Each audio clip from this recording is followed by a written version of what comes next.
Youth Sports Network presents TouchDown Ontario with Devin Gilmore McNeil. Welcome back to TouchDown Ontario, Episode 9 here on TYSN, presented to you by Football Ontario.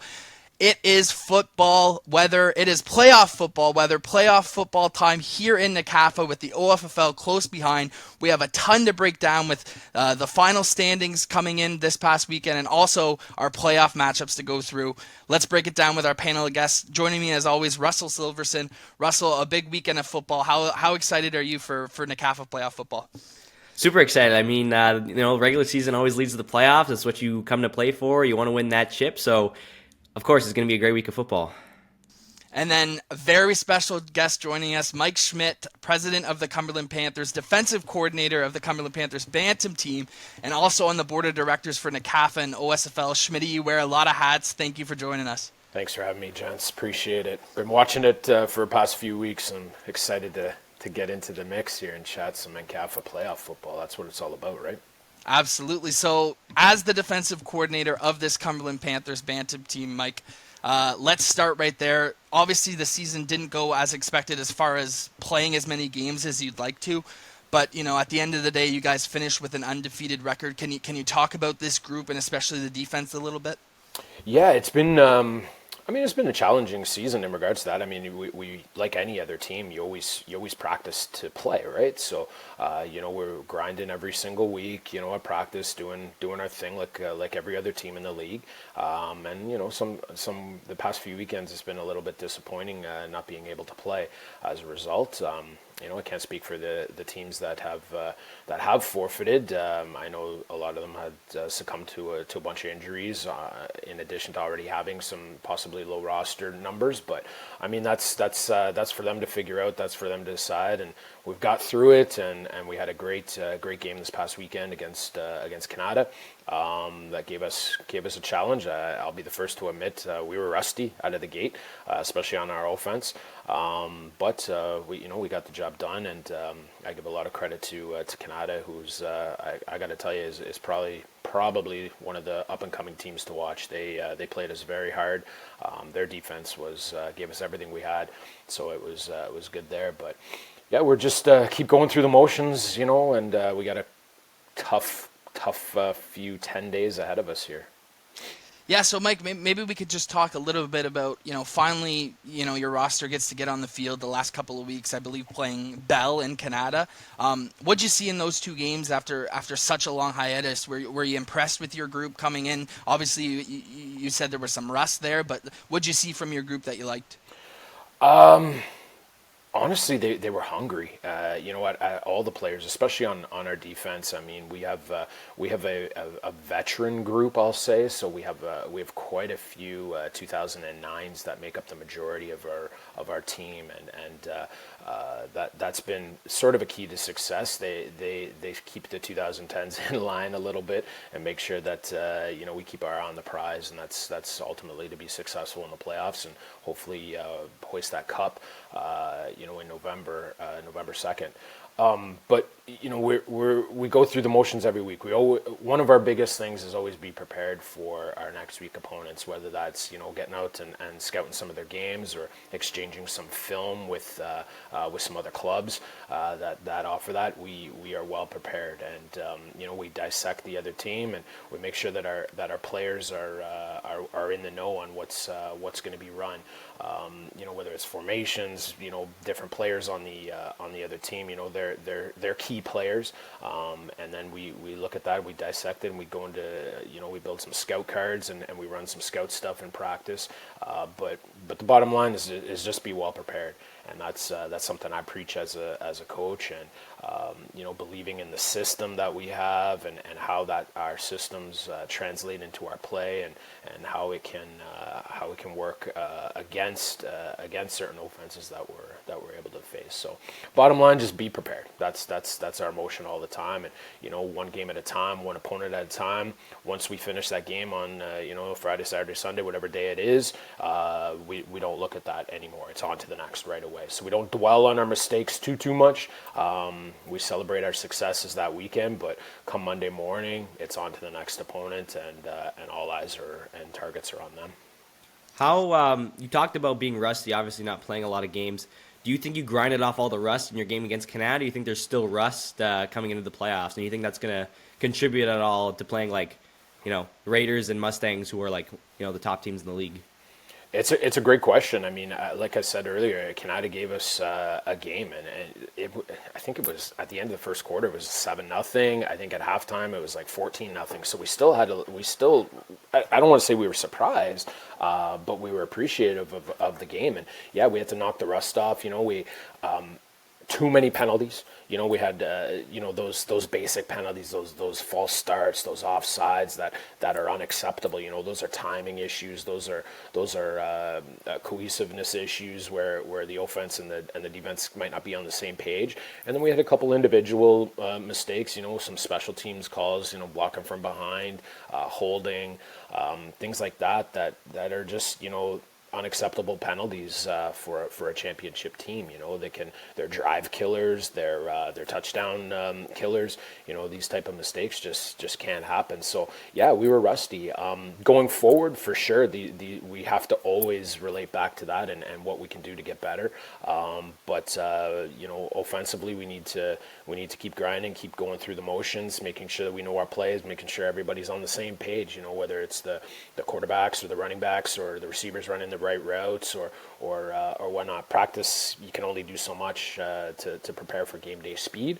And then defensively, I don't know. We were dogged. We have some dogs on our defense, I got to tell you, and they are hungry and they want to continue to play well into that November 2nd game. So defensively, we're ready for sure for anything that comes across our face over the next 10 days. Yeah, so the preparation of Cumberland is well known. The preparation of Cumberland is well known at the provincial level and also NCAFA. A little bit more on Cumberland in-depthly later. Russell, I wanted to throw it to you to break down some of the matchups we had to close out the season, especially at Bantam. Your Myers Riders had another tough game playing the Gloucester South Raiders. A few tough weeks for Myers to close out the season, playing these top East teams, as I will say. What do you think happened there? And maybe, Russell, you can break down the Bantam matchups that played a part into the bracket that we'll see this weekend. Yeah, that's definitely not the kind of loss you want to take to close out your season, especially going to the playoffs. And on Thanksgiving, too, definitely a bummer. But, it also kind of plays into the fact that there's kind of a bit of a difference in skill here at the Bantam division. It's I've never seen anything like it kind of in a sports league. It's very interesting to me. But I mean, it kind of makes sense when we were just talking about the three teams playing the round robin at the top. And I think it's going to make the playoffs more interesting to have Myers in the B bracket. I actually think that makes the matchups better. I think Myers, Cornwall, and Canada being in the same division right away, it's going to make for an interesting bracket, and having that bigger B bracket now, I guess you would say, it's a lot better. But I mean, a 48-7 loss. You lost 58-14 or something to the South Ottawa. Yeah, it's disappointing. But I think, having this loss and puts you in the B bracket. Yeah, definitely they want to win. They want to play in that A Cup bracket. But I think just at this point, it's not gonna happen. And I think honestly, if I was a player, I'd much rather play in the B bracket. It's you're not gonna get blown out. The games are pretty close. It can be way more entertaining. It's gonna be more of a I wouldn't say real challenge, but it's going to be more of the same skill. It's just going to be better football. Like, you don't want to have a blowout game in the playoffs.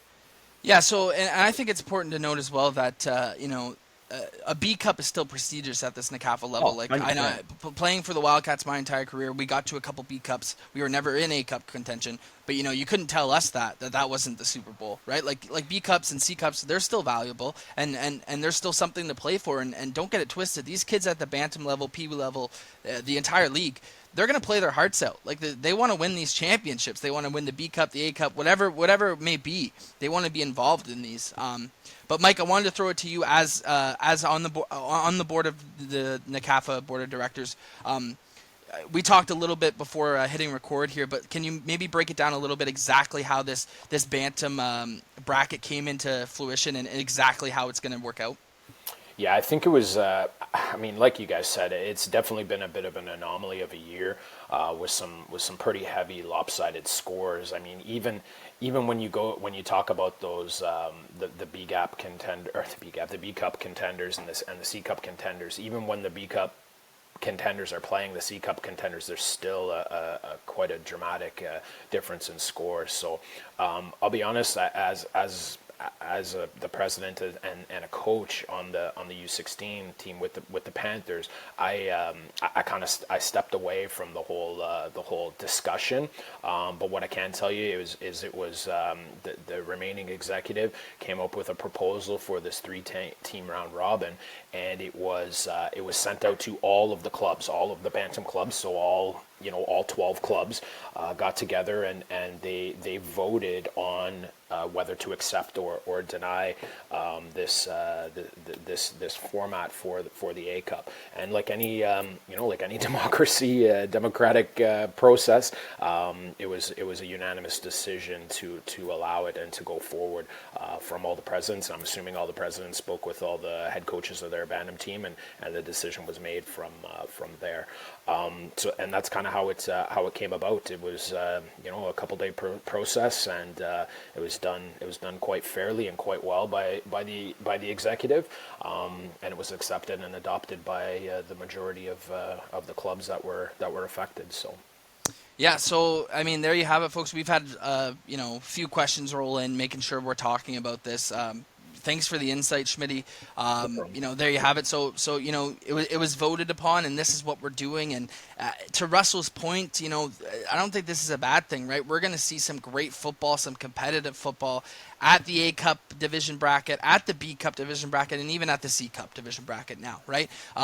Obviously, this isn't something that you want to go through in the season. Like, you want probably some more parity than this, and have those 6th, 7th, 8th place teams be able to give, these 1st, 2nd, and 3rd place teams a run for their money. But this is where we're standing, and this is what the league voted on. So this is what we're going to cover. This is what we're going to look out for. And with that being said, gentlemen, let's hop into some of these Bantam matchups that we have this weekend. Starting Friday night, the South Ottawa Mustangs battle the Cumberland Panthers. Schmitty, we had head coach Devin McLeod on a few episodes ago, and he said, this age group of players moving up every season, you guys have had some instant classics against one another, whether it's at Mosquito, Peewee, now at the Bantam level. You guys obviously haven't played this season, but what are you expecting out of this matchup, which, in my opinion, is going to be the absolute matchup of the year, the South Ottawa Mustangs taking on your Cumberland Panthers? I mean, can we call it the game of the year so far? I think we can, for sure. So. I mean, that's the headlines are going to take that right away. 8-0 and 7-1 for sure. That's the game of the year. And yeah, I heard Coach Devins talk about him having the best defense in possibly Canada and this and that. So I'd take that as a challenge. And I got my defense that will definitely has heard that statement and has embraced it, and we'll definitely use it when we play each other on Friday. I mean, there are some studs on that team, and there's some studs on our team. Their running game is excellent with when Fogo has the ball in his hands. I mean, their defense is led by their free safety Yasser Hussein, who's a phenomenal player. He played with us at our varsity teams, and he's a force to reckon with. They got an upcoming quarterback in Kardish that's there. He's been playing some high level football recently as well. So yeah, we got our work cut out for him. Their O-line is big and dominant, and they got some receivers. I don't know his name, but number 7 on that team, he catches everything. He's their number one receiver by far. So yeah, weapons everywhere on both sides of the ball, and I feel that, like I said, we're well prepared. We've watched some film on them already. We had a film session last night with our defense, and we know what they're doing on offense. They run a bit of an unconventional offense, I'll say, when it comes to their 6 receiver sets, which is something you do not see a lot of on the regular. But we got some plans in place for defending that as well. So and like every other defense, defense is a very reactive form of football. So we have to be able to adapt on the fly. I have zero expectations that they're going to run the exact same stuff. I expect them to throw in some new loops. I mean, it's do or die football now, right? So we have to be able to adapt on the fly on defense. We have to be able to change. We have to be able to make those in-game adjustments, and our players need to have the football IQ in order to do it. So we're ready, and man, I can't wait to play. Our guys are hyped. I'm hyped. Our coaches are hyped. I know the community is hyped to see it. That's definitely going to be a game.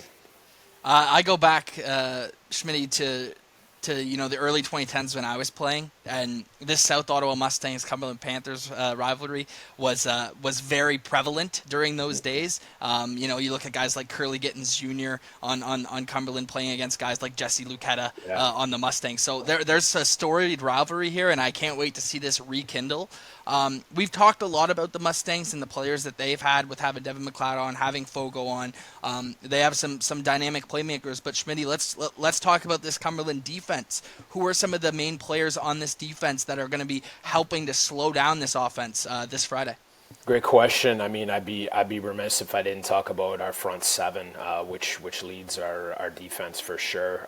We got one of my linebackers, Donovan Balil, is just an absolute animal on the inside. His football IQ is sky high. It's him and I talk almost every single day about schemes. He's into the film. He's going to be an impact player to watch. My two edge guys, Adam Butt and Tristan Plant, I mean, they own the edge. They're tall, they're big, they're strong, they're powerful. It's going to be tough to run against those guys to the outside. And then I got Israel Mafrada, who's an up-and-coming stud in the secondary. He plays on the strong half, on the field half for us. He's an absolute ball hawk. He not to mention is he one of the better man-to-man coverage guys. He plays zone defense like almost to perfection. Good luck finding the deep ball on him. It's gonna be a good matchup, and these four guys are all locked in. We got some special stuff up our sleeve too. We got some big packages that we have if the run game gets a little bit too heavy. We got some things in our back pocket that we can put in if we need to. Well, I mean, the track record shows it, Schmitty. Obviously, at the provincial level, you being the defensive coordinator, whether it be at U14, U16, whatever it may be, it has always been an elite defense. So I already know that you have some things planned up your sleeve. I can't wait to watch this game. This is going to be electric. And then you bounce back on Wednesday night, and then you're going to play the Raiders. Yeah. So it doesn't slow down for you guys. I know that it's probably a short week, tough week to get everything prepared for both these games, but I know that you probably have your group with set sight on just the Mustangs on Friday night. So yeah, that's going to be a great game to see. Yep, Mustangs for sure. And then next Wednesday after that, we got the Raiders. Their head coach Chris Colson, good friend of mine. He was our offensive coordinator of our U14 OSFL team. And he will always be well prepared. And they got some studs on their team too, led by quarterback Andrew Colson with who was our quarterback at Panthers U14. Their defense led by Dan Pilkington, Leo Zabitnov, two absolute stud linebackers who respectively played on our U14 with Leo and our U16 with Dan. We got a tough game, and we got a tough game, and like you said, is there anything better that you want? This is exactly what you want. All coaches want to play the highest level, highest teams possible with the best talent, and that's exactly what we're going to get over these next 3. And also, you got this big rematch that's the following weekend too with the Mustangs and the Raiders too. They played early in the season, I think, and scored a 10-8. Great game, So. That's what you want out of this time of the year, And I just have a question for you. You obviously give a lot of praise to both these teams, but which one do you think will give you the most challenges when you play them? Which one out of the two? You know what? I got a lot of respect for both the head coaches. Devin at the Mustangs. I know his guys are locked in. They added a new coach who's a friend of mine and a former Panther alumni in Victor Paulo. He's there helping the offense. So I know that offense is going to be a juggernaut. They already are when it shows to the score. I mean, they're what are they? I'm looking 365 points for most in the league, yeah. Most in the league by quite a margin, right?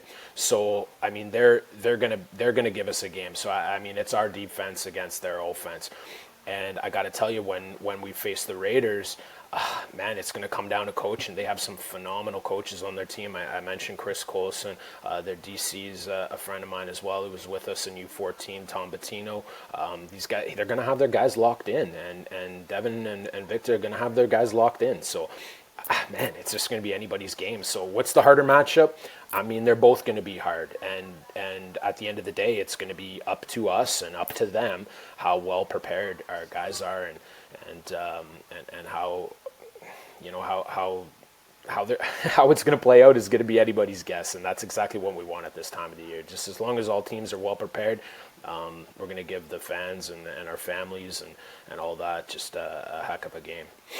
Hey Russ, that's some great coach speak right there. That's a great answer. Yeah. Coming with the hard-hitting question, he says both of them. That's an experienced coach right there. Reminds me how my coaches talk to me when we play hockey, to be honest. There you go. No, this is behind closed doors. It might be something different. That's right. When I get with those guys, it might be a different story too. 100%. But we appreciate the answer, Schmitty. Always. So before we move on to some of these other Bantam matchups, I did want to mention that all three of the Raiders players that Schmitty just mentioned were OSFL All-Stars for Cumberland in the summer. So it's always interesting to see that dynamic of these players play for either Cumberland or Myers and then go back to their home teams and then have these big rivalry games against their summer clubs. As a fan watching, I always love that. I don't know if there's extra motivation for a guy like Andrew Colson, Leo Zabitnoff, Dan Pilkington, but we'll see. Like, it's going to be interesting to see. And then you mentioned Yasser Hussein, Schmitty, who I think he had 1 or 2 picks in that U16 provincial game against Burlington. So there's a lot of cross-pollination. These guys are coached up by you, and then you coach them up to go and try and beat you in the fall, which I think is an interesting dynamic. It's a great. I mean, it's a community, right? Yeah. I mean, we couldn't run our, I know Myers coaches will say the same thing. We can't run our programs without the support of the local community, whether that's coaches from, the Raiders, the Canada Knights, or whatever, joining these OSFL teams in order to make the kids better. I mean, that's what it's all about, and it's just a natural transition, and it's really no surprise that the best players that are on their NCAFA teams are the OSFL players because they've played such high level football. When you're playing the best teams in the province with the best players in the province, it's just natural that you're going to elevate your game. So when you come back to your home clubs, again, it's natural, and it's no surprise that these guys that have played OSFL are the best players on the team, and I take a lot of pride in that. Whether that's Panther players or whether it's Myers players, it's really, really nice to see them shine and get the recognition that they deserve for the grind that they put in all summer, because it's not easy to be an OSFL football player. It's not easy. You're saying goodbye to summer vacation, goodbye to cottages, goodbye to hanging around with your friends everything to focus on football, and the amount of dedication that a lot of these players put into the summer has transitioned to their game in the fall, and it makes me very, very proud to see these guys, how much work they put in to translate onto the field with the success that they're having for themselves personally, but also for their clubs. It's a grind. It's a grind of a season, especially going into summer and in the CAFA. But, Jesse and I always talked about this as well. I think there's probably even more pride on the line whenever you're playing for your NCAFA club, because that's who you grew up playing for. You know Absolutely. What I mean? That's where, the roots are coming from. So these are some of the final football games of the season for these young men. Probably maybe some of the last games they'll ever play in the CAFA, especially at that Bantam division, Mike. You're right. So there's a lot of pride on the line, and I can't wait to see this triple header of action go down. But let's shift our focus to some of the other matchups we have at this Bantam division before we break down this Peewee division. So, gentlemen, obviously we mentioned the Mustangs, Raiders, and Panthers will be playing in the round robin tournament, and we'll see 2 of those 3 teams at the A Cup in November. But let's break down some of these other matchups. So, in this B bracket, we have the Myers Riders, the Cornwall Wildcats, the Canada Knights, the Bell Warriors, the North Gloucester Giants, the Bel Air Lions, and the Nepean Eagles. So that's the B Cup bracket. The losers of those games will move down to the C bracket. Mike, Russell, I wanted to get your guys' opinions on who you think will be the front runners to make it to the B Cup in these matchups. I mean, we look at Myers. Obviously, we've talked about them at nauseum. They've obviously had 2 really tough losses against the Mustangs and the Raiders. We also mentioned the Wildcats and the Knights. They both lost to Myers in 1-score games, but they've seemed to be humming along a little bit here as the season progresses. You heard Schmitty talk about how tough of an out Canada was just last weekend. So what do you guys think? Russell, I'll throw it to you first.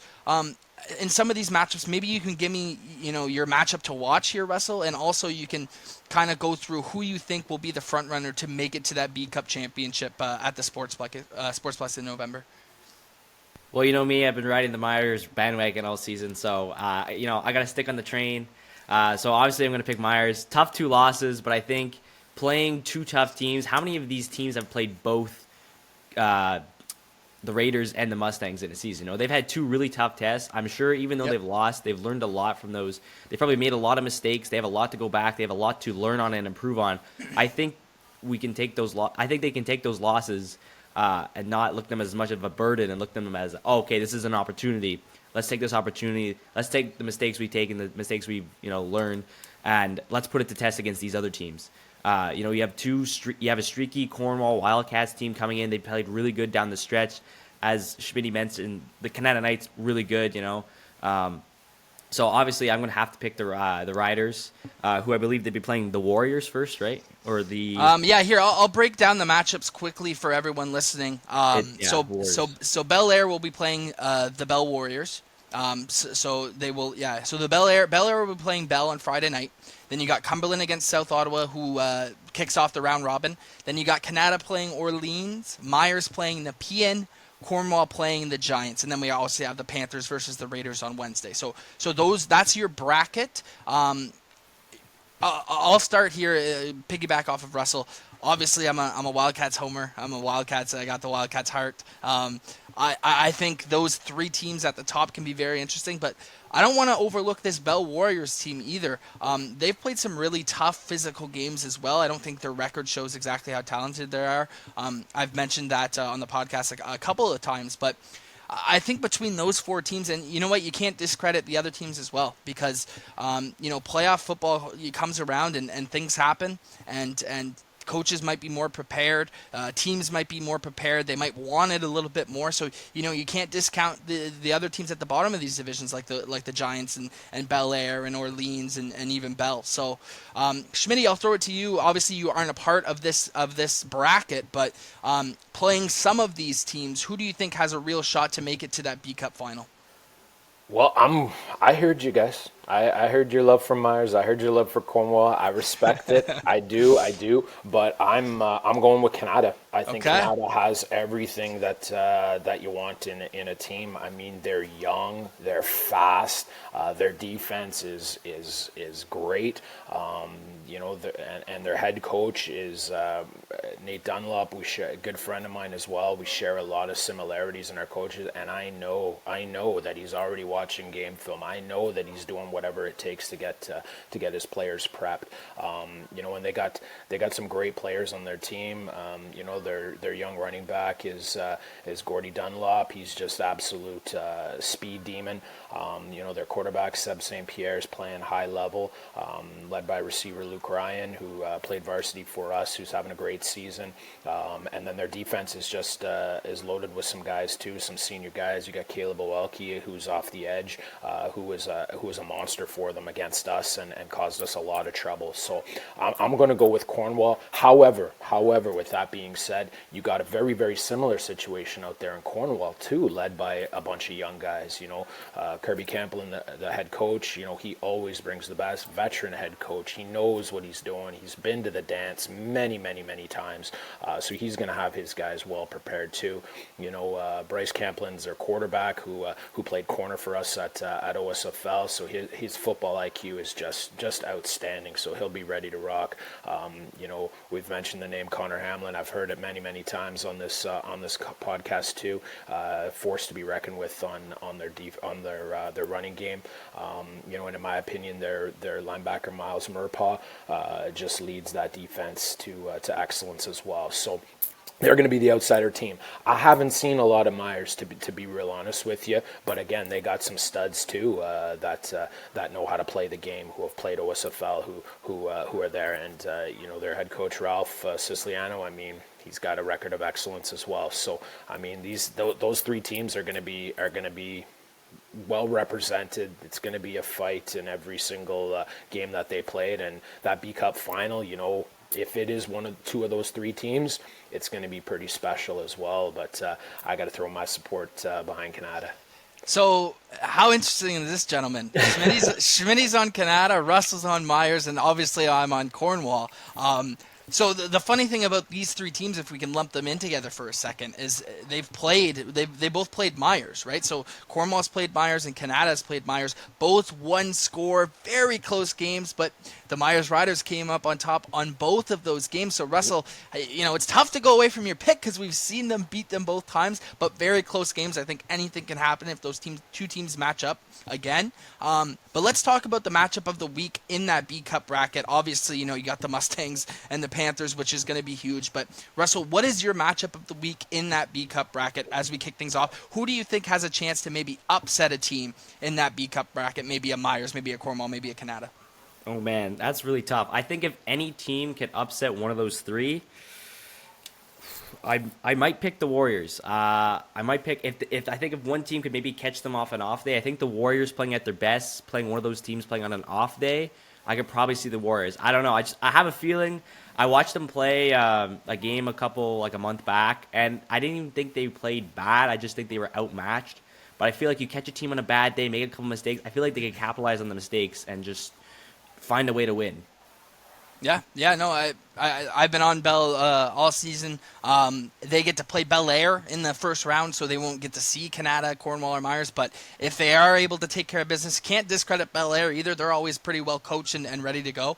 If they can take care of business there, I think we're looking at a really good Final Four in that B Cup bracket. And we'll see how things play out there. And then, guys, that's championship football now after that, right? I mean, you got teams vying to get in that C Cup, vying to get in that B Cup final, and vying to get into that A Cup final. So, guys, I think we could probably put a loop on Bantam for now and switch gears to the Peewee division. Obviously, Bantam is going to be nuts the final stretch of this season, seeing that round robin with Cumberland, the Raiders, and the Mustangs, and then seeing these B Cup division teams who are very evenly strength, I'd say, is going to be an interesting dynamic. Let's shift gears over this Peewee division. No surprise here. The top team in the Peewee division also is the Cumberland Panthers, 8-0. Obviously, Schmitty, you're maybe less involved with this U14 team, but you're obviously the president, so you know what's going on. They had a couple of games canceled as well, just like the Bantam team. But what have you seen out of this U14 team? Obviously, you were the defensive coordinator for the OSFL. The track record of this Peewee team, not only in NCAFA but provincially, has been off the charts for the last decade plus, right? So what have you seen from this U14 team so far? So just to correct you, the Peewee team has played all 8 games. Oh, no forfeits? No forfeits at the Peewee level. My mistake. No, all good. What I love about our U14 team, that's a little bit different maybe from the U16 division, with where you talk about those 3 teams is like the Peewee division is got some studs. I mean, we're talking, Cumberland, 8-0, but you got Bel Air and Nepean at 7-1, Bell Canada 6-2. I mean, you got a top 6 of some high powerful teams. what I gotta say and what I gotta brag about here is we've faced quite a bit of adversity when it comes to the schedule at U14. We've played Bel Air, we've played Nepean, we've played Bell, we've played Canada, we've played Orleans, we've played, no, sorry, we haven't played the Raiders, but we played Cornwall. So we've played the top 8 teams. So I want to brag a little bit and say that, this squad has faced adversity all year, and they have been challenged all year against the top teams. So yeah, when I'm very, very proud of that team, and Coach Ryan Gaucher was the head coach of our U14 OSFL team, and he just brought that same culture to the U14 and Alpha Panthers, and it shows, man. It shows. His players ball out. They're well prepared for practice. The coaching staff is excellent. They're dedicated, and there's a reason why they're 8-0. And it's again, the Peewee division. We talk a lot about the Banner division and the top 3, top 5, top 6 teams. This division here, you got 8 teams that can compete, and you always say any given Sunday, right? There's going to be an upset somewhere in that first round. I can feel it. I don't know which one it is going to be, but it's very, very possible there's going to be an upset. Even that 5-6 game, 4-7 game, something like that is going to be some really, really good football. Absolutely. Yeah, I've been talking about it on the show for a couple weeks now. I think Peewee is probably the most interesting division in NCAFA this season. I think the parity there is very real. Especially you're seeing a lot of these OSFL Myers and Cumberland kids spruced out big time at the Peewee division. They're all over the place. There's multiple teams that can give you fits on any given Sunday, like Schmitty mentioned. But let's break this down a little bit in-depthly. I wanted to give a shout-out to the Peewee game we've seen over the weekend with Nepean beating Orleans 36-33. I wasn't able to get to that game or see any content of that game, but that's a great score. You love seeing those type of games at that Peewee division. Orleans has been playing really tough competition all season long, and they've been right in there, like one-score games, not able to get on top on some of them, but they're still coming into this A-Cup bracket, probably thinking, hey, we got a real shot here. So I wanted to quickly go through these matchups. So for the folks listening, the formatting at this Peewee division is the normal NCAFA formatting. You have teams 1 to 8 playing in the A Cup bracket. The losers of those games will go to the B Cup bracket, and then those bottom 4 teams, I believe, Mike. I think there's 4 bottom teams at Peewee. They'll be playing in that C Cup bracket to see who makes it to the C Cup championship. Correct. Correct? Okay, perfect. Yeah. So let's go through these matchups, guys, and we got some really good ones, especially Schmitty mentioned at those, 5, 6, 4, 7 matchups, but let's break it all down. We'll go with the A-Cup first. You got the Cumberland Panthers welcoming in the Gloucester South Raiders. The Raiders have had a few really good weeks. I think they've played probably some inconsistent football. We'll get to them a little bit later. Let's break down these matchups. Bel Air playing my Cornwall Wildcats. I think this is a really tough matchup for my Wildcats. Their head coach, Adam Bazinet, was my offensive line coach. We talk all the time about how his team's looking. He's been really, really impressed. He's been really impressed with how his team has responded late in this season. I think Bel Air is probably the tough, other than Cumberland, I think that's the toughest matchup you can draw in that A-Cup quarters. I think they're very exciting and have a star do-it-all player in Joanny Ngandi, who's been electric this season. And then you move down the list a little bit further. Orleans will be playing Nepean once again, so we'll have a rematch of this past weekend's game where Nepean was able to edge them out 36-33. I'm sure Orleans is pumped to get back on the saddle and try and take them down, but expect fireworks. We just seen it this past weekend. I mean, these two teams are as evenly matched as possible. And then you have the Canada Knights playing the Bell Warriors, another instant classic that we've seen from earlier in this year. I know Jesse and Wanda were at that game capturing some content. I believe the Knights walked it off in the final seconds. One-score game again. So if you look at these 4 matchups at the Peewee A-Cup bracket, I mean, you're looking at some great matchups with some great teams and matchups we have already seen go down to the absolute wire. So Schmitty, I'll throw it to you. What do these teams need to do, including your Panthers, to overcome this, vaunting A-Cup bracket and try and make it to the next round? Yeah, I mean, I agree with everything you said. I mean, we got some players on our team, at the Panthers that are game changers on offense, defense, and special teams. I completely agree with you with Joanie Nagandi. Just a phenomenal upcoming talent. I mean, he's on offense catching everything. Don't ever kick to him. Don't punt to him. Don't kick off to him because he'll make you pay for it. He's an electrifying special team. When the guy's got the ball in his hands, and you know what?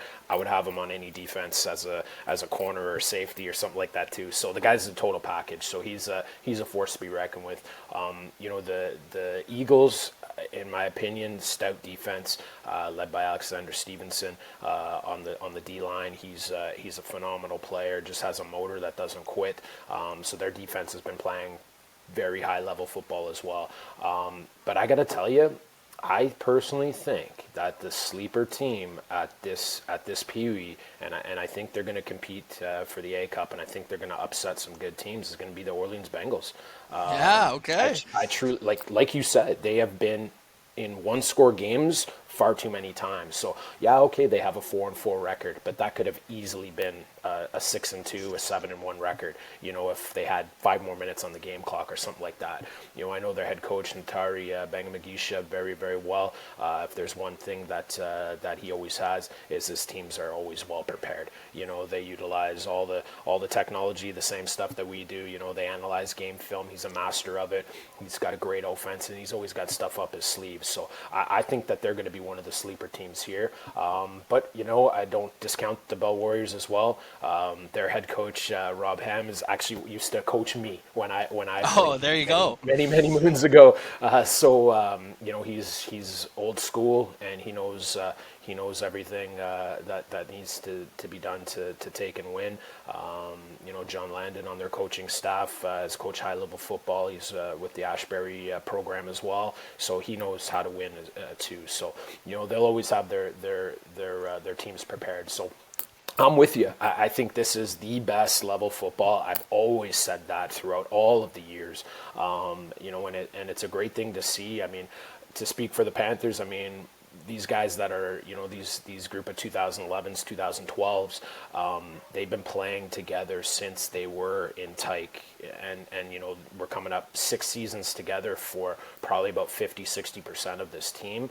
I mean, that does speak volumes, and it is a secret to our success with the Panthers. So, our units, they mesh well, they're cohesive, they played together for a long time, and I give all the credit to the coaching staffs of all these teams. They're all high level coaches. They all know what it takes to win. They all know what it takes to have their teams prepared, and we're in for some great football over the next few weeks with this Peewee division.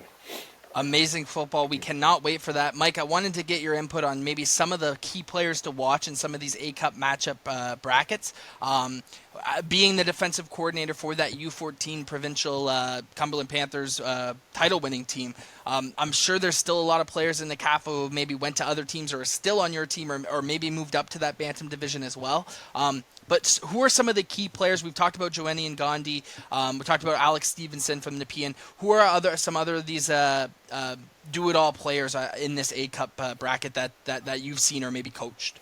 Yeah, from the Panthers' perspective, our running back is pretty special. It's Jesse Momo, who's maybe you guys have heard of his older brother Jerry Momo. Yep. So he's a big back. He's physical, runs hard. So he's a force to be reckoned with. We put a lot of pressure on our quarterback. Alexander Anderson as well. He's a mobile quarterback, but he knows what to do when the ball's in his hands, and he's there. And then we got Johanna Tomfa, who has kind of done everything for us. Been great at the Peewee. Yeah, he's primarily defensive player, but we can throw him in at running back or receiver if we have to. And he reminds me a lot of Joanie. He's an electrifying returner. So those are some key guys to watch on our team. We also have, at Bel Air, we mentioned Joanie, just an absolute stud. With the Eagles, I mean, you got Alexander Stevenson, who's on the defense. There are a couple other guys on their offense. Their names escape me. I'm sorry, but they've been holding their quarterback. I think he's number 22. He might be 22. He's electrifying as well. He's got a good deep ball. He can move when he has to. So that's going to be fun to watch as well. And then, yeah, I mean, Canada's got a young team. They're fast. They got good speed. You got the Orleans Bengals. I mean, like I was saying, coach will have them very prepared. Their running back Dylan was with us for OFSL. He's a smaller back, but very elusive, very quick. Hits the holes hard. So he'll be on everyone's radar as well. So there's some really good talents at the U14 level. 100%. I can't wait to see what comes out of this, what comes out of this division. We cannot wait for playoff football this weekend. Schmitty, before we let you go, I kind of wanted to also briefly touch on these Tyke and Mosquito divisions. Obviously, Cumberland's doing great at those divisions as well. You have some other key players in some of these divisions. I believe the Tyke team is 7-1, and the Mosquito team is undefeated, if I remember that correctly. Looking at the standings, what does it mean for these players? You've been in a bunch of these games. What does it mean for these players not only to win an ACAFA championship, but now that the Fall Cup is a reality, these U14, U12, and U10 football teams, what does it mean for them? What do you preach to them? Because you've been in so many of those Fall Cup games your organization has. What does it mean for your organization to grace the Fall Cup? Yeah, I mean, at the younger levels, it's all in the moment, right? You know, they get over losses very quick, and they kind of get over wins very quick too. You know, like they're happy. You know, the U10, the Tykes and Mosquitoes. You know, they're happy to win, and they're happy to hoist the cup. But you know, by the next day at school or the day after, they're on to the next thing. However, you know, once those guys do reach a certain age group, you know, whether they're 16, 18, 25 years old, yeah, they're gonna look back and they're gonna realize how much fun it was, and to really, to really win the NCAFA championship, that's the ultimate goal. For sure, whether that's the A Cup or the B Cup or the C Cup, like you got to take a ton of pride in that. But when you are representing the league against another league's champion, I mean that takes it to a whole other level. You're not only representing your team and your club, you're representing the league. So it'd be real nice to have NCAFA win that Fall Cup at all three levels. That's as a spectator and as a football fan. That's where I'm going for. You know, whether it's the Panthers or whether it's another team, I mean that's great, and that's the ultimate goal as a fan. So. Yeah, absolutely. We love watching those games, love seeing the crossover, love how the B Cup winners get to also go there as well as the A Cup winners. I think that's an awesome treat. Even more incentive for those B Cup games to also, grace those games. It's not the A Cup champion losers going to those Tier 2 brackets. It's the B Cup champions, right? So I really like that dynamic. That's awesome to see. All right, Mike. Well, I really want to thank you for joining us on this week's episode. Before I let you go, what does your defense and what does your U16 team have to do to not only win on Friday, but to grace that A Cup for, I want to say the 5th year in a row? I want to say it's the 5th year in a row for Bantam, the Cumberland team. Maybe I'm wrong on that. Maybe you can correct me. But what does your defense and your team have to do?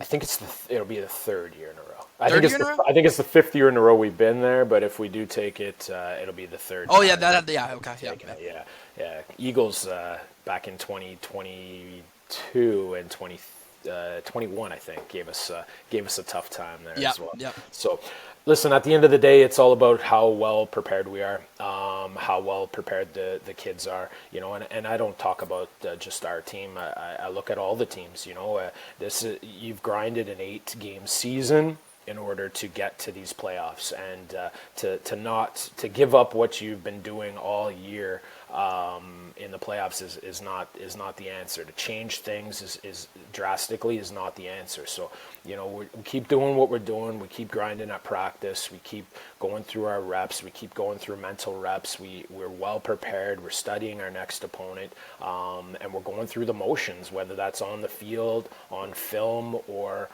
film sessions, or mentally on our mind. So we're always telling our guys, get home, do your homework, get ready for practice. But when you got time, watch some film. When you got time, review the playbook. When you got time, mentally prepare. And I think all the coaches across the league are going through the same motions with their players. I would expect everybody to. what we do is not, hopefully not different from what everybody else wants to do. I mean, we want to win just as much as everybody. I think what separates us a little bit from some other teams is we talk less about winning and more about hating to lose.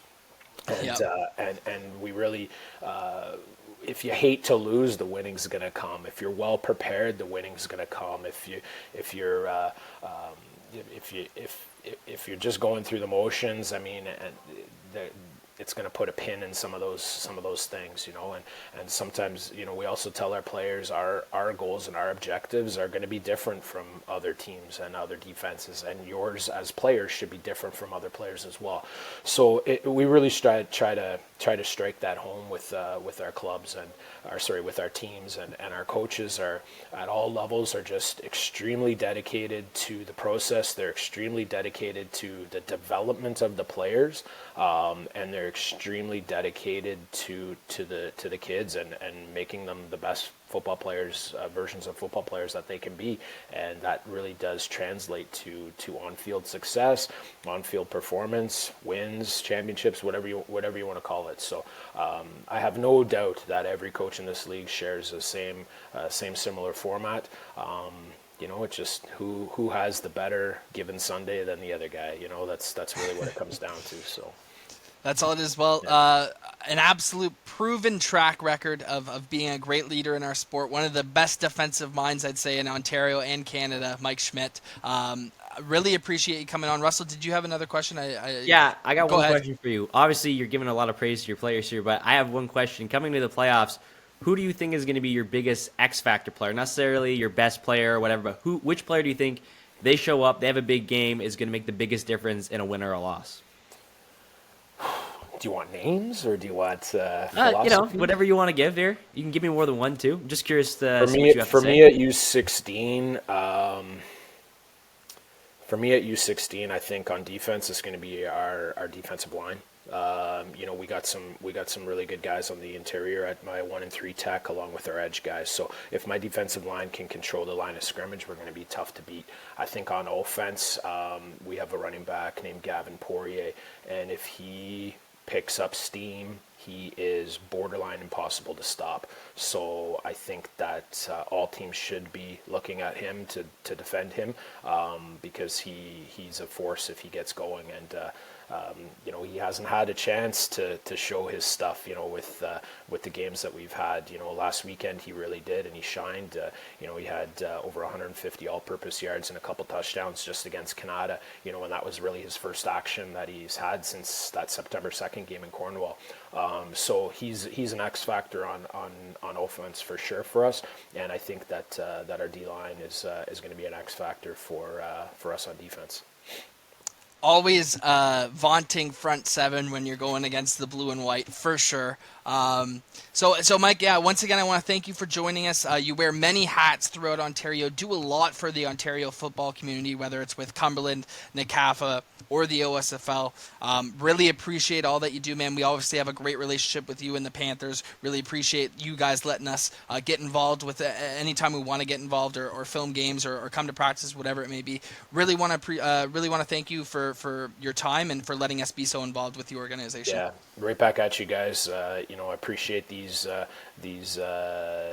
highlights, I guess, of our leagues. You know, whether it's OSFL or OFSL or NCAFA. You guys just keep doing a phenomenal job. You keep upping yourself every single year, and it's phenomenal. Without your dedication, I mean, highlighting the sport. You know, put the Panthers aside. All the clubs in Ontario should be indebted to you guys for highlighting it and making it a part of our community and weekly conversations. And I love the dialogue. The dialogue has been fantastic, guys. So I really appreciate you guys having me on, and keep doing what you're doing. It's been fun, and you know, can't wait to finish this season and then move on to planning for the OSFL. So let's go, baby. Well, thank you, Mike. Really appreciate you coming on. Good luck this weekend. Good luck to all Cumberland teams. Good luck to all NCAFA teams playing in their playoff matchups starting this weekend. We can't wait to see what happens. Mike, once again, thank you for joining us. Thank you, and I echo the same thing. Good luck to all the clubs finishing off your seasons. Y'all did a a fantastic job this year, and kudos to the coaches, the players, and the families for all the support that you give in the clubs. It's been really fun to watch. So thank you, gentlemen. Appreciate you. TYSN would like to thank Football Canada for its support of the TouchDown Ontario program. Welcome back. Really wanted to thank Mike once again for joining us. Always great to have his insight on the show and see how his Panthers are doing. Obviously, they're doing great at all 4 levels. We cannot wait. Russell and I cannot wait for this round robin at Bantam. It's probably the most excited we've been all season. Thanks again for Mike for joining on. But I wanted to mention a couple other things that we weren't able to get to with Mike, Russell. I seen over the weekend Kemptville was hosting the Bell Warriors, and they did a really awesome initiative. They painted number 45 for Jose Burpee, who tragically passed away, a Tyke player for Bell. They painted that on their field, honoring him, playing against his Bell Warriors. It was a treat to see. Also, they had 99 on the field for Quinton Dorsainville. Obviously, it's been a really tough season for a lot of these NCAFA families dealing with these tragedies. Really wanted to shout out Kemptville. They have a beautiful campus there, beautiful field there, and honoring those players, especially with Bell coming into play, painting that on their field, was just a treat to see. So shout out to Kemptville. Russell, like that was just an awesome initiative by them. Yeah, it's awesome. I mean, we talk about NCAFA being a community and just how great everyone is. And I think back to like when I played hockey too, like, you know, everyone's a rival, you know, every other team, you don't like them. But when stuff like this happens, you always come together. You always do stuff like this. I remember when I played, we were playing our rivals, like one of our big rivals, like just, 20 minutes down the road kind of thing.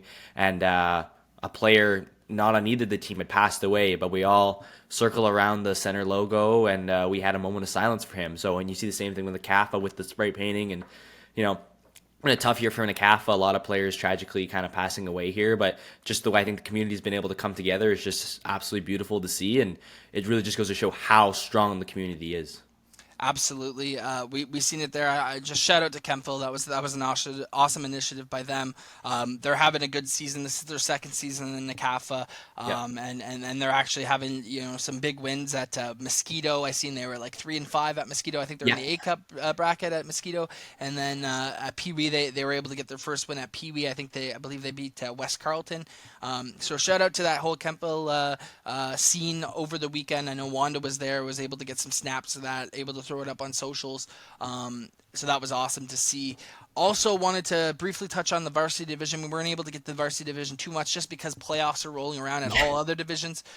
So it's a crazy, hectic time in the CAFA. But varsity has one more game before playoffs, and it will be Bel Air versus Canada again. But I wanted to touch on the Canada versus North Gloucester game that we've seen over the weekend. Canada only beating North Gloucester 22-19. So what we're seeing at this varsity division now, maybe it's a 3-headed race. Yeah. We'll see with Nepean, but obviously we talked about Bel Air and Canada kind of being the top two, and it's only a matter of time before those two teams meet in the finals. But here comes North Gloucester out of nowhere at the end of the season, and Russell, at this age group, whenever these kids are young adults, there's a lot of competitive juices, and these kids can learn on the fly quickly. So the adjustments made by that North Gloucester team, maybe we see that come to fruition in the playoffs, and maybe they're able to upset one of these teams. I mean, we've seen it almost happen this past Friday. Yeah, it's really interesting too. I think these games down the stretch where they're close like that and playoffs are just around the corner, it gets you thinking for sure. And I mean, a game where it's 22-19, like that's a really close game against a team like Canada, who obviously for the most part, I think everyone's been talking about them as kind of the top dog, despite them being 4-1. Like that was really a close shootout game against the Norsemen. The walk-off touchdown, we're still talking about it because it's that amazing. Crazy. But yeah, it's more interesting because the whole season we've been like, oh, it's a two-headed race. But then you have a game like this, and maybe it gets you thinking this could be, maybe Gloucester can upset a team. You've seen it, the score was close, and they play again, you just might get an upset. So I'm really intrigued to see how this comes to fruition in the playoffs. Yeah, for a four-team league, it's been pretty competitive this season. Obviously, we had that Bel Air Canada game get canceled because we had a player hurt. But I believe whenever they play this Friday, maybe they finish that game and then they play a whole new other game. I'm not exactly sure how that's going to work, but we'll see. But yeah, I really wanted to give a shout out to North Gloucester. Obviously, they've had some great successes in the past few years at varsity. It's been kind of Bel Air and Canada for the past couple of years, but before that, it was North Gloucester every single year. So we'll see if they can kind of get over that hump and maybe get their name back into that finals bracket. So varsity is well off too. We're going to see their playoff matchups after this Friday's games, but obviously we had to make this episode about our Peewee and Bantam playoff brackets and what's happening there, because there's so many good matchups. So that's why we didn't touch on varsity.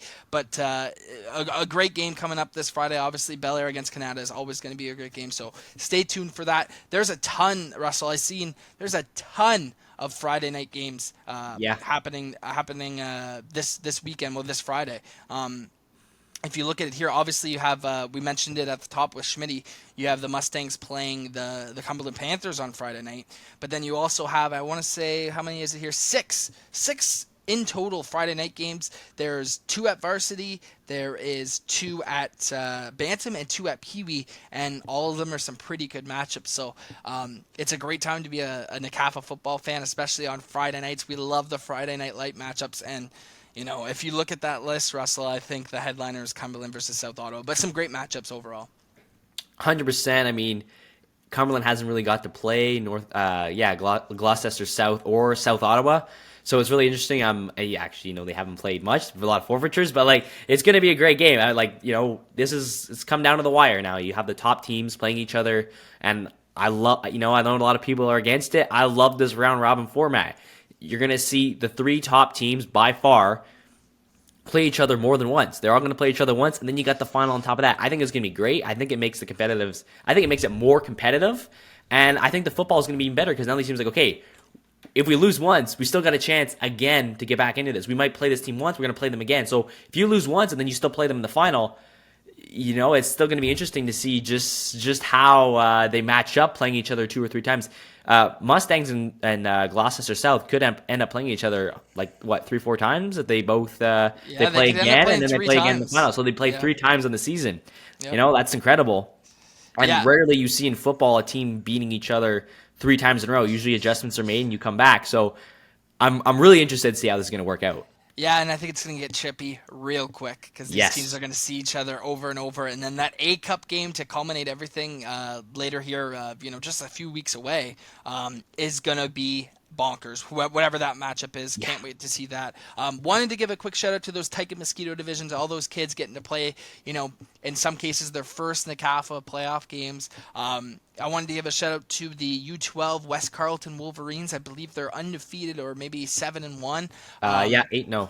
8-0, yeah. So that West Carleton organization, I know they're loving it down there. I don't know how many A-Cups they've been able to play in their history. I know a couple. I know we've been able to film some of them, but for a community like that, for West Carleton and in that area of Ottawa, to have this good of a team and hopefully make it to that A-Cup finals, wanted to give a shout out to them. I know the whole community will be rooting for them. And then at Tyke, got to give a shout out to my Cornwall Wildcats, baby. Undefeated on the season, 8-0. Really a mini dynasty for the last, I'd say, 5, 6, 7 years for Cornwall at those Tyke and Mosquito divisions, where it just seems that those young kids in this Cornwall area are really understanding the game quickly, and you see that translate to the field. So have to give a shout out to my 8-0 Cornwall Wildcats at Tyke. Shout out to them. Best of luck in the playoffs. But Russell, I think that's all I have for NCAFA. Let's move on to the OFSL. I have a couple of things to talk about in the OFSL, because I think next week we are heading to the OFSL playoffs. So that's when we're really getting to the nitty-gritty of who these OFSL teams are and what matchups we're potentially going to see in the crossover Fall Cup. We are just weeks away from that at this point. I cannot wait for the Fall Cup here in Ottawa. We got NCAFA Championship weekend, and then the weekend after, I think directly after, is the Fall Cup. So Ottawa gets to host it all this year. The past couple years it hasn't been in Ottawa, so really excited to see these matchups. But I wanted to give a shout out to the Burlington Stampeders versus Durham Dolphins at U14. A very close game. We've kind of seen Durham come out of nowhere in recent weeks, taking down the Scarborough Thunder, who everyone thought was the cream of the crop, and now playing Burlington really tough, who I think Burlington, in my opinion, was kind of a tier above the rest. But now that we see that close game, one-score game, we can kind of see that it might be anyone's ball game here at the U14 AAA division in the OFSL. I really wanted to give a shout out to all games, because Really close games across the board this past weekend in the OFL at the U14 AAA division. Burlington beats Durham 21-12. Scarborough beats Cambridge 27-20, and then Oakville beats the Oshawa Hawkeyes 39-26. Shout out to that Oakville team. I think they're a team on the rise. Maybe a team you can see in that A Cup crossover. But some really close football going on over at the OFL. I know they have some playoff news coming out soon. Can't wait to see what comes to fruition there. And then if you switch over the gears into the U14 AA division, this Quinte Skyhawks team is a team to watch out for. They're coming back into the OFL this year after taking a 1-year hiatus. They're undefeated at the U14 division, taking down the York Region Lions 40-20 over the weekend. And then you got to give a shout out to the Peel Panthers, who take down the Junior Griffins 36-7, a Junior Griffins team that has a lot of talent. I was able to do some voiceovers for that team. They have a lot of talent, but it looks like we're on a fast track at the U14 AA division to get a rematch of the OSFL championship at U14, which was the Peel Panthers against the Waterloo Junior Warriors. So stay on taps for that. Next week, we're going to break it down even more, break down the OFFL playoff matchups on the horizon, break down the semifinal matchups in the CAFA. Russell, we got a lot of football in store here. Before we close out, what are you looking forward to most, and what do these teams do you think need to do to be successful beginning their playoff run this weekend? I think Schmitty mentioned it a lot. Obviously do your homework, go to practices, but when you have time, watch some film. It's playoffs. You got to find out where these teams are weak. You got to find out where they're making their mistakes, and you got to capitalize on them. You got to jump on those. So I think watching film is very important for every single team. You got to jump on the mistakes that these teams make. Find out where their weaknesses are. No team's perfect. Every team's got a weakness here. Find them, jump on them, find out how to capitalize on them, and I think the wins will come with that. Absolutely. Well, I think that's it for episode 9 of Touchdown Ontario. A bit of a lengthy one, breaking down these matchups. We didn't get to everything we wanted to get to, but basically what we're saying is it's going to be a great weekend for football here in Ottawa and throughout Ontario. Fall Cup is on the horizon, as we mentioned. Then the CAFA championships are on the horizon. The OFFL championships are on the horizon. Football is booming in this city. People are going to get competitive over this next couple of weeks, but let's remind everyone to make sure that we know football is first and foremost fun, and we're here to have fun, and this is a community. But we know whenever playoff football comes around that teams take it a little bit more seriously. But we're extremely excited for it here at TYSN. Russell, really want to thank you for jumping on with us again every week. It's been awesome to have you here, man. Thanks for having me. But I think that's all we got for episode 9. So thank you all for listening, supporting on socials and on our YouTube channel. Make sure you keep on showing that love and support. Tell us what you want to see going forward, and we'll be here to break it all down. So for episode 9 of Touchdown Ontario, I'm Devin Gilmore McNeil, joined by my colleague Russell Silverson. Thank you once again to Schmitty for jumping on with us. That's it. Have a great weekend of playoff football, everybody. TYSN would like to thank Football Ontario for its support of the Touchdown Ontario program.